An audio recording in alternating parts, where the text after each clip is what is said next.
এই যে বিগত সময়ে বিগত রেজিমে যে দুর্নীতি, অপকর্ম, দুঃশাসন, গুম খুন, লুটপাট হয়েছে এবং তার নানা তথ্য কিন্তু আপনাদের সাংবাদিক বৃন্দদের কাছে আছে।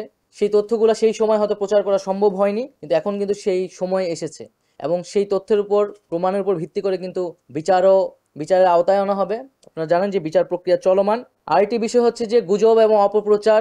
আপনারা জানেন যে বাংলাদেশকে নিয়ে অপপ্রচার চলছে। এই অভ্যুত্থান এবং এই সরকারকে নিয়ে নানা ধরনের ষড়যন্ত্র এবং অপপ্রচার চালানো হচ্ছে সোশ্যাল মিডিয়া থেকে শুরু করে আন্তর্জাতিক মিডিয়াতে।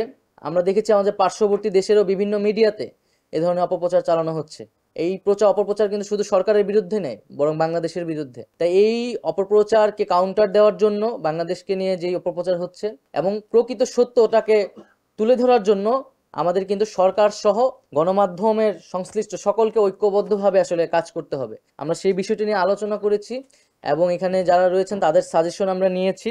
আরেকটি বিষয় যেটা হচ্ছে যে জুলাই আন্দোলনে যারা অনেক সাংবাদিক আমাদের ছাত্র জনতার পক্ষে কাজ করেছেন, তাদের নিরাপত্তার বিষয়, তাদেরকে যাতে কোথাও হেনস্থা না করা হয় সেই বিষয়টির জন্য সেই বিষয়টি আমরা আহ্বান জানিয়েছি। এবং মালিক পক্ষ থেকেও বিভিন্ন তাদের যেই কারিগরি সমস্যা এবং বা দাবিগুলো রয়েছে সেই দাবিগুলো তারা জানিয়েছেন। যেরকম বঙ্গবন্ধু স্যাটেলাইটে যে প্রাইস রেগুলেশনের বিষয়টা তারা বলেছেন, পে চ্যানেলের কথা বলেছেন, বিদেশি চ্যানেলের উপর একটা নীতিমালা থাকার কথা বলেছেন। তাদের সাথে আবারও বসবো বিস্তারিতভাবে এবং বিষয়গুলো আমরা যেটা যৌক্তিকভাবে সমাধান করার চেষ্টা করব।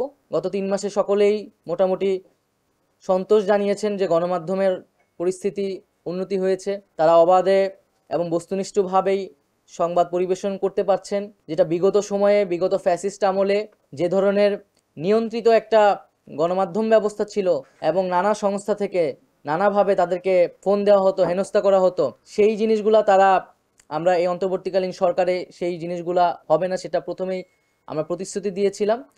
কিন্তু সকলেই যেটা বলেছেন যে আসলে এই যে আমাদের স্বাধীনতা, এই স্বাধীনতাটি আসলে কিভাবে টেকসই হতে পারে যাতে এটা চলমান থাকে এবং এই অন্তর্বর্তীকালীন সরকারের পরেও যে কোনো সরকার আসলে যাতে আমরা এই গণমাধ্যমের স্বাধীনতা আমরা যাতে নিশ্চিত করতে পারি, কেউ যাতে বাধা প্রদান করতে না পারে সরকারের জায়গা থেকে।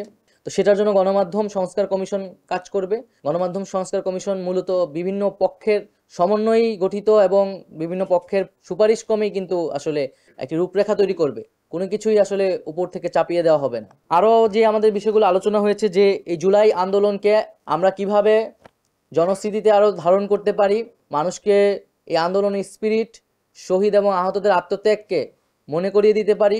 সেক্ষেত্রে মিডিয়া একটি গুরুত্বপূর্ণ ভূমিকা পালন করবে। বিগত রেজিমে অ্যাক্রিডিটেশন কার্ডের তো কোনো নীতিমালাই ছিল না, দলীয় কর্মীদেরও দেওয়া হয়েছে, যারা সাংবাদিক না তাদেরকেও অ্যাক্রিডিটেশন কার্ড দেওয়া হয়েছে। তো সেই জায়গা থেকে কিন্তু এই জঞ্জালগুলো আমাদের পরিষ্কার করতে হবে এবং সেক্ষেত্রে যদি কোনো ভুল ত্রুটি হয়ে থাকে, কোনো নির্বিচারে কোনো যদি অপরাধ না করে যদি তার নাম এসে থাকে, সেটি আমরা ব্যবস্থা নিব খুব দ্রুত সময়, যেহেতু আমাদের কাজ করতে হচ্ছে।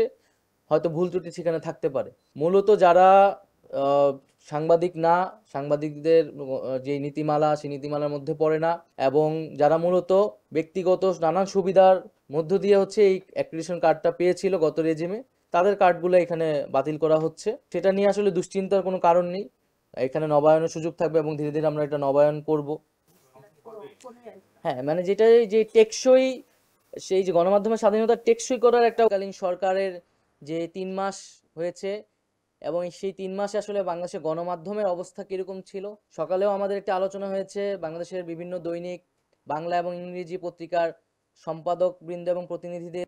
সেই জিনিসগুলা আমরা এই অন্তর্বর্তীকালীন সরকারে সেই জিনিসগুলা হবে না, সেটা প্রথমেই আমরা প্রতিশ্রুতি দিয়েছি।